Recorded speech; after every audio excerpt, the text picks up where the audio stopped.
इससे इतर भाषण में नीतीश कुमार का जिक्र नहीं होता है कि आपको लगता है कि अब वो बिहार की पॉलिटिक्स में बिल्कुल रेलेवेंट नहीं रहे? नहीं, नीतीश जी देखिए बिहार के मुख्यमंत्री हैं, तो अगर मैं बिहार में कोई भी प्रयास करूंगा सामाजिक राजनीतिक, तो उसमें बिहार के मुख्यमंत्री होने के नाते उनका जिक्र होना ही है। लेकिन मैं बिल्कुल कैमरे पर कह रहा हूं, आपके यहाँ आपके सामने भी कह देता हूं, नीतीश कुमार के राजनीतिक पारी का ये अंतिम दौर चल रहा है।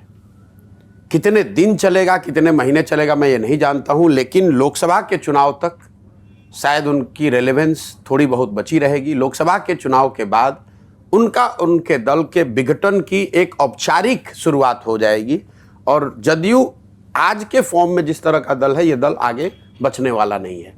नीतीश कुमार जी ने अपनी विश्वसनीयता इतनी घटा ली है कि अब उनका और उनके दल का बचे रहना करीब करीब नामुमकिन है। ये बात मैं बिल्कुल, जितना मेरा राजनीतिक अनुभव उसके आधार पर कह रहा हूँ। मैंने नीतीश जी के साथ काम किया है। कई लोग ये सवाल भी करते हैं कि आप ही ने तो उनकी मदद की थी 14-15 में। तो मैं उनको ये बताता हूँ कि 14-15 के नीतीश कुमार में और 22-23 के नीतीश कुमार में जमीन आसमान का फर्क है। क्या फर्क है? 14-15 में जिस नीतीश कुमार की हमने मदद की थी, उनका नाम था सुशासन बाबू, और बिहार का एक बड़ा वर्ग ऐसा मानता था कि 2005 से लेकर 12-13 के दौर में नीतीश कुमार ने बिहार को सुधारने की दिशा में कुछ प्रयास किए थे। बहुत सुधार नहीं हुआ था, लेकिन शुरुआत एक हुई थी। उस नीतीश कुमार की मदद की गई थी, क्योंकि मुझे कोई बिहार की राजनीति में कभी दिलचस्पी नहीं रही है। मैं तो जब नीतीश जी मेरे से मिलने आए 2014 नवंबर में दिल्ली में, नीतीश जी की पार्टी चुनाव हार गई थी। उन्होंने अपना पद छोड़ दिया था और मांझी जी को मुख्यमंत्री बनाया था। नीतीश जी को किसी ने बताया कि नरेंद्र मोदी का 14 का जो अभियान चलाया है वो लड़का बिहार का है। नीतीश बाबू मेरे से मिलने आए दिल्ली में, और उस मुलाकात में जो बातें हुई, मैंने उनसे यही आग्रह किया कि सर आप तो अच्छा वहाँ काम कर रहे थे, आपने पद क्यों छोड़ दिया? तो उन्होंने बताया जनता ने हमें नकार दिया। तो मेरा तर्क ये था कि भाई जनता ने तो आपको लोकसभा में हराया है, आपको मुख्यमंत्री पद से तो हटाया नहीं है, और लोकतंत्र में आपको ये अधिकार भी नहीं है कि आप मुख्यमंत्री हैं, आप अपने हटकर जिसको मन है उसको बना दीजिए। तो आप वापस आइए, आपका जो दायित्व है उसको पूरा कीजिए, और जहाँ तक चुनाव की बात है उसमें जो मदद हम लोग कर सकते हैं वो मदद करेंगे। मैंने उनकी मदद भी की। लेकिन 14-15 में जो नीतीश कुमार सुशासन बाबू के नाम पे जाने जाते थे, आज उनको कोई सुशासन बाबू बिहार में नहीं मानता है। 14-15 में वो नीतीश कुमार जो विधानसभा में चुनाव हारे नहीं थे, उनकी पार्टी लोकसभा में हारी थी, और राजनीतिक नैतिकता का तकाजा देकर नीतीश कुमार ने पद छोड़ा था। आज नीतीश कुमार 2020 में चुनाव हार गए हैं। 243 की विधानसभा में सिर्फ 42 विधायक उनके पास हैं, और फिर भी कोई ना कोई जुगाड़ लगाकर, कभी लालटेन पकड़कर, कभी कमल का साथ चलकर मुख्यमंत्री बने हुए हैं। लेकिन इन सबसे इतर बात जिसकी वजह से मैं उनका विरोध कर रहा हूं, वो है मानवता के नाम पर। जिस नीतीश कुमार की 14-15 में हमने मदद की थी, वो नीतीश कुमार थे जो रेल मंत्री थे वाजपेयी जी की सरकार में। आपको याद होगा, असम गैसल में एक रेल दुर्घटना हुई, उसमें कोई 200 लोगों की मृत्यु हो गई थी। नीतीश बाबू ने इस्तीफा दे दिया, और जब वाजपेयी जी ने इस्तीफा स्वीकार करने से इनकार किया, तो नीतीश जी ने बयान दिया कि जब 200 लोगों की मृत्यु हो गई तो मैं कैसे पद पर रहूँगा।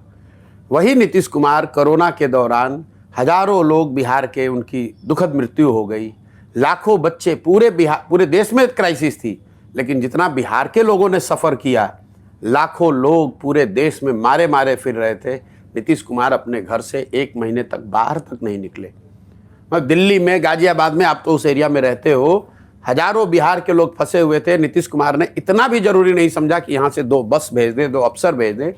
तो ऐसे आदमी, अब उस नीतीश कुमार का विरोध कर रहा हूँ, न जिसमें राजनीतिक नैतिकता बची है, न जिसमें प्रशासनिक काम करने की कुशलता बची है, और न जिसमें मानवता का कोई अंश रह गया है। यहाँ शराबबंदी लागू उन्होंने किया है, जहरीली शराब से लोग पीकर मरते हैं। भाई साहब अपने पॉकेट में हाथ डाल के विधानसभा में खड़ा होकर कह रहे हैं जो पिएगा वो मरेगा। बताइए, आप राज्य के मुखिया हैं, अगर किसी ने अपनी गलती की, उसकी कुछ दुखद मृत्यु हो गई, तो राज्य के मुखिया होने के नाते आपको सांत्वना देनी चाहिए, आपको अच्छी बात कहनी चाहिए, उसकी मदद करनी चाहिए। आप हंस रहे हैं कि जो पिएगा वो मरेगा, तो उस नीतीश कुमार का विरोध होना चाहिए या नहीं होना चाहिए? इसीलिए उनका विरोध कर रहे हैं। क्या सोच के आप लोगों ने 2015 में शराबबंदी को मुद्दा बनाया था? शराबबंदी 2015 मुद्दा नहीं था। आपने रिसर्च ठीक नहीं किया, आप रिसर्च बहुत करके आते हैं। शराबबंदी 2016 में लागू हुआ था, पूरा 2016 में हुआ था। 2015 में पूरा जो चुनाव हुआ था वो 7 निश्चय पर हुआ था। वो एक एक मुद्दा हम लोगों ने जनता से चुनकर निकाला था और उसमें कहीं शराबबंदी का जिक्र नहीं है। मैं बिल्कुल शराबबंदी के सिरे से इसके विरोध में हूं, क्योंकि तब भी विरोध में थे। तब भी विरोध में थे, क्यों जब इन्होंने लागू किया तब तो मैं यहाँ था नहीं, लेकिन मेरे रहते हुए शराबबंदी की बात हो ही नहीं सकती है। इसलिए नहीं कि शराबबंदी से मेरा कोई आइडियोलॉजिकल रास्ता है, क्योंकि दुनिया में कोई ऐसा प्रमाण नहीं है कि शराबबंदी के जरिए किसी समाज ने, किसी देश ने, किसी राज्य ने अपना आर्थिक सामाजिक विकास किया हो।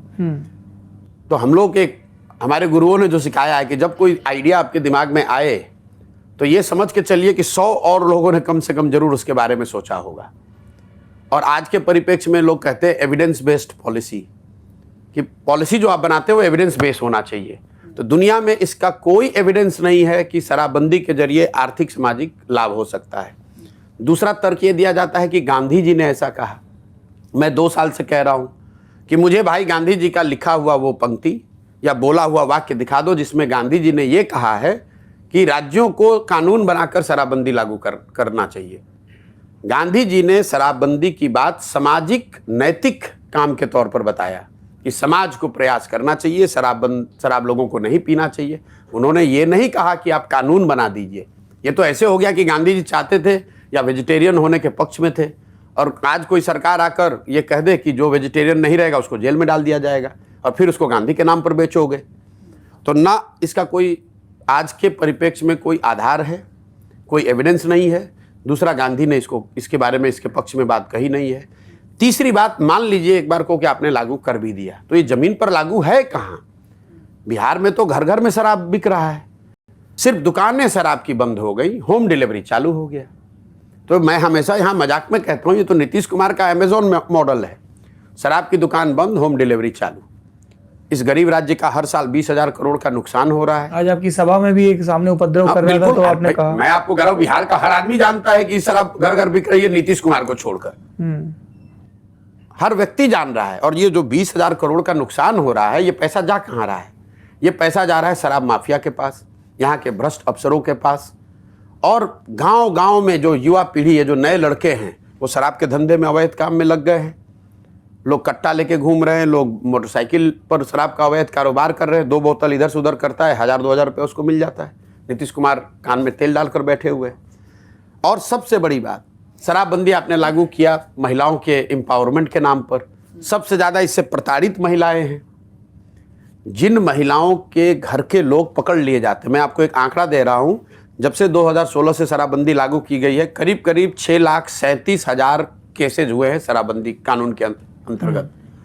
6.5 लाख केसेज में करीब 1,10,000 लोग आज भी या तो जेल में हैं या कोर्ट में केस फेस कर रहे हैं। और उसमें करीब करीब 70% लोग गरीब और पिछड़े वंचित वर्ग के लोग हैं। पैसे वाला तो कोई पकड़ा नहीं रहा है, जो गरीब आदमी है पकड़ लिया गया। तो जब तक वो जेल में है तो उसके घर की महिला बेचारी दौड़ रही है थाने में। जब केस हो गया तो अपना जो कुछ भी उसके घर में बचा खुचा है वो भी बेच उच के वकील क्या है वो पैसा दे रही है। तो आप दुनिया में इसका कोई प्रमाण नहीं, इससे भलाई का। गांधी की बात आप गलत कोट कर रहे हैं।